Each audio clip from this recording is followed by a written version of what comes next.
O, ayan mga kapatid ko sa Manampalataya, ito na yung pang-pitong ilog na aming tatawirin bago kami makarating sa aming destinasyon. So grabe, no? Napakalayos ng oras na lakarin, pero sulit naman daw pagdating namin doon. So napakaganda raw doon.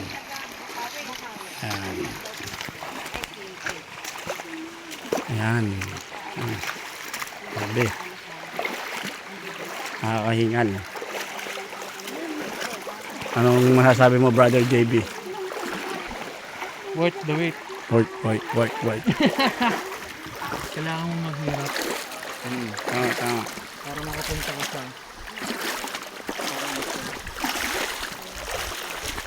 kung walang paghihirap, hindi mo ma-appreciate ng iyong pagkatungan. Hindi mo mararamdaman yung sobrang saya. Kailangan mong paghirapan ang Enjoy mga the bagay-bagay. process. Yan. Enjoy the journey. Akit na naman kaming bundok. Ang nangyayari, tatawid kaming ilog, tapos akit kaming bundok, bababong bundok, tapos tatawid kaming ilog. So ganoon ang aming ginagawa rito para maabot, mapuntahan yung aming destinasyon. So yung Batis na napakalinaw. Sige mga kapatid ko. See you next ulit. Bye-bye.